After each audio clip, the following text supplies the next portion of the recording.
Kenapa isu ijazah palsu Pak Jokowi semakin panas dari tahun ke tahun, bahkan setelah Pak Jokowi tak lagi menjabat sebagai presiden? Dan kenapa polemik ini terus bermunculan di berbagai ruang publik seperti media berita, podcast YouTube, percakapan di sosial media, hingga obrolan bapak-bapak di warung kopi? Apakah semua ini hanya sekedar membuktikan keaslian selembar kertas ijazah? Atau ada konsekuensi yang jauh lebih besar yang menyangkut integritas negara, kredibilitas pemimpin, dan kepercayaan publik? Mari kita dengarkan cerita waktu.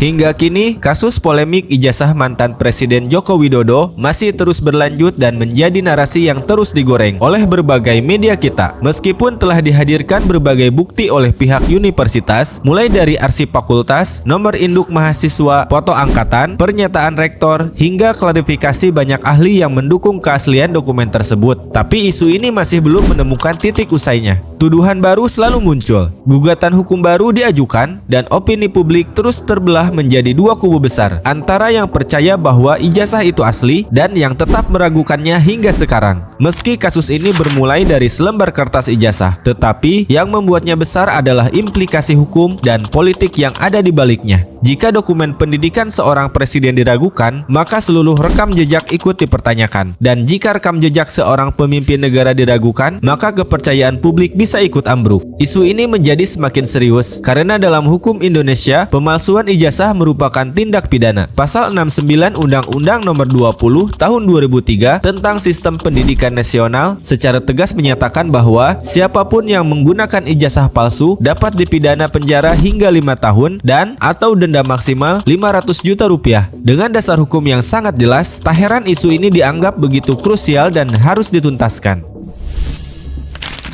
Bagaimana kasus ini bermula?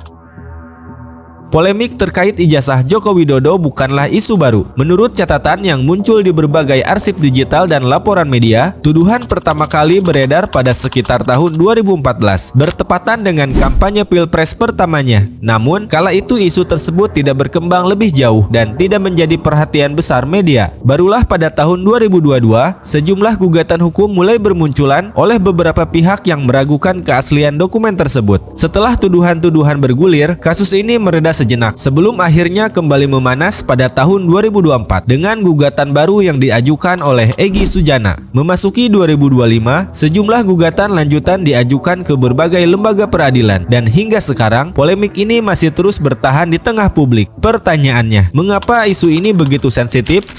Sudut pandang hukum. Ijazah seorang presiden menjadi isu publik yang sangat serius karena bersentuhan dengan dua hal, yaitu integritas personal dan legalitas jabatan. Memang, secara hukum, syarat minimal pendidikan bagi calon presiden adalah SMA, sebagaimana yang diatur dalam Undang-Undang Nomor 7 Tahun 2017 tentang Pemilu. Artinya, bahkan tanpa gelar sarjana, seorang politisi tetap sah menjadi presiden selama ia memiliki ijazah SMA yang asli dan sah secara hukum. Namun, polemik muncul ketika ijazah yang digunakan sebagai klaim pendidikan tertinggi, yaitu ijazah perguruan tinggi, yang diragukan keabsahannya. Hal ini yang menjadi permasalahannya karena menyangkut legalitas dan kepercayaan publik. Dan ketika tuduhan diarahkan ke tokoh besar seperti presiden, beban pembuktiannya menjadi jauh lebih besar dan konsekuensinya berlipat ganda. Skenario konsekuensi jika ijazah Pak Jokowi palsu. Mari kita bayangkan, skenario ini semata-mata sebagai penjelasan hipotetik berdasarkan hukum Indonesia. Jika hasil investigasi mendalam, terlepas dari fakta yang sudah ada, membuktikan bahwa mantan Presiden Joko Widodo menggunakan ijazah palsu, konsekuensinya akan sangat besar, meskipun ia telah lengser.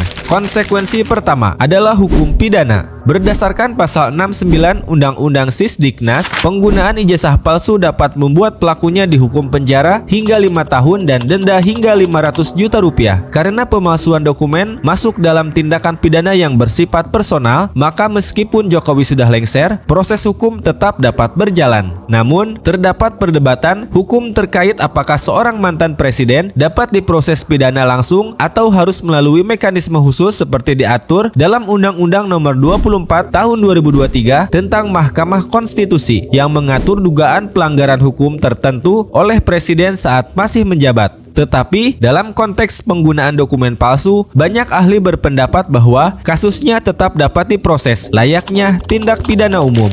Konsekuensi kedua adalah rusaknya kepercayaan publik. Inilah dampak terbesar yang tidak bisa dihitung dengan angka. Seluruh keputusan Jokowi selama menjabat sebenarnya tetap sah secara hukum, karena sah jabatan presiden tidak ditentukan oleh ijazah, tetapi oleh hasil pemilu dan pelantikan yang sah. Namun, secara sosial politik, kepercayaan masyarakat akan terpukul keras. Legitimasi moral seorang pemimpin negara akan runtuh. Dalam situasi itu, tidak menutup kemungkinan kelompok atau individu tertentu yang mencoba menggugat berbagai kebijakan pemerintah yang dianggap merugikan mereka selama periode Jokowi memimpin. Bisa saja muncul gerakan sosial, tuntutan politik, atau desakan revisi sejarah politik Indonesia.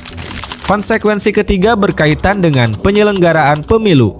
Jika terbukti terjadi pemalsuan dokumen dalam proses pendaftaran calon presiden, maka Komisi Pemilihan Umum tidak akan lepas dari sorotan hukum. Mereka yang bertugas memverifikasi dokumen pencalonan bisa dianggap lalai, atau lebih buruk lagi dianggap membiarkan tindak pidana terjadi. Dalam skenario tertentu, pejabat KPU bisa terkena ancaman pidana sesuai pasal tentang penyelenggara negara yang melakukan pembiaran tindak pidana pemilu. Dampaknya tidak hanya kepada individu, tetapi juga terhadap sistem demokrasi Indonesia. Negara akan dianggap gagal menjaga proses verifikasi calon pemimpin tertingginya. Skenario konsekuensi jika ijazah terbukti benar.